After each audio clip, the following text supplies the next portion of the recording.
El zorro, uno de los personajes más conocidos de la ciencia ficción, el primer héroe enmascarado y por lo tanto protagonista de muchas películas, libros, series de televisión y dibujos animados.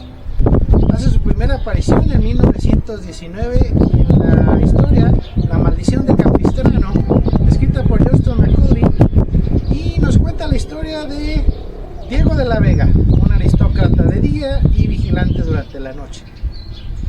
La historia se sitúa en las misiones, presidios, pueblos, ranchos y haciendas como las que estamos el día de hoy, de la Alta California de inicios del siglo XIX.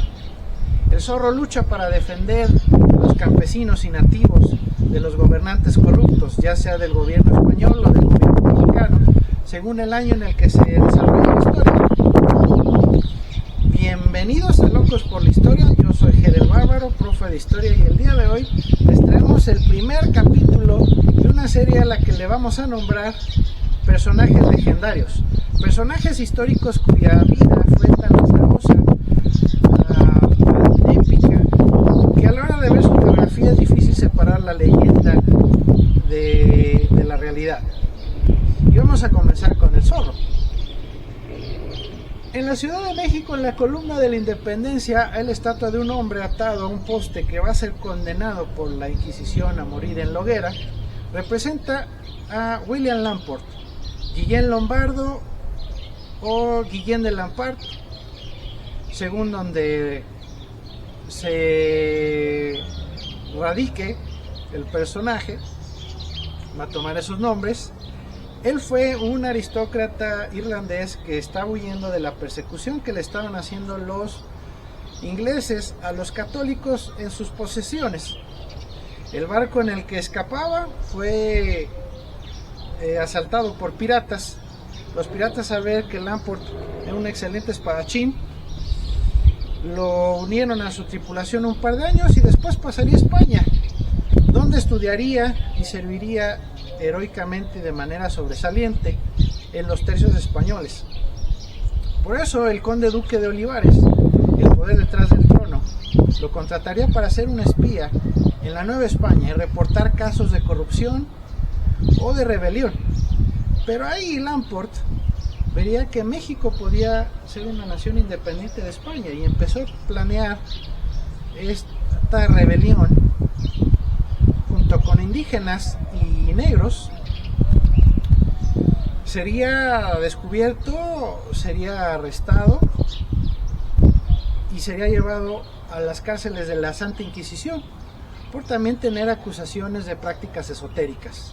Estuvo unos años en prisión, después escaparía así como en una película de acción, y al otro día pondría un manifiesto en las puertas de la Catedral de la Ciudad de México, donde decía que México debía de independizarse de España. De hecho, se conserva el documento, adelantándose 100 años a la Revolución Francesa y a la independencia de los Estados Unidos. Después sería capturado y llevado de regreso a la prisión, y en 1659 sería condenado a morir en la hoguera. Cuentan que como un último acto de rebelión intentó ahorcarse. Moriría en la hoguera. Esta historia la tenemos por los registros de la Inquisición y por la novela de Vicente Rivapalacio, Memorias de un impostor, que nos cuentan la vida de este asombroso personaje. Otro personaje que inspiró al zorro fue Joaquín Murrieta, el Robin Hood mexicano. Joaquín nació en Sonora en 1829 y fue un minero en la fiebre del oro en California. La historia de Joaquín nos muestra la triste realidad que vivieron muchos mexicanos, que les tocó estar del lado de los territorios que fueron ocupados por los Estados Unidos. Y de la noche a la mañana, estos mexicanos del otro lado de la frontera resultaba que ya no tenían derechos. Él era un minero muy trabajador y empezó a tener éxito, y despertó la envidia de otros mineros norteamericanos que, al ver el éxito de Joaquín, decidieron atacarlo. Le mataron al caballo, lincharon a su hermano, a su esposa la violentaron, abusaron de ella y la mataron. A Joaquín lo flagelaron y lo dieron por muerto. Sobrevivió y Joaquín, de ahora en adelante, se convertiría en un forajido. Vengaría la muerte de sus seres queridos y formaría la banda de los Tres Joaquines, dedicados a robar a los norteamericanos, y parte del botín lo repartían con todos estos mexicanos que estaban sufriendo muchos agravios por el hecho de su origen mexicano y estar viviendo en territorios que habían sido de México y ahora pasaban a ser parte de los Estados Unidos. Hizo inclusive el plan, cuenta las leyendas, que robaría caballos y oro con la intención de crear un ejército para recuperar California y regresarla a México. Por esto se encomendó a los Rangers de Texas capturar a Joaquín Murrieta y a su banda. Se dice que fue capturado y decapitado, y la cabeza la exhibieron en un frasco con alcohol al lado de la mano de Jack Tres Dedos, otro miembro de su banda que solo tenía ya 3 dedos. Pero dicen que no era la cabeza de Joaquín Murrieta, sino que otro de los Joaquines de su banda.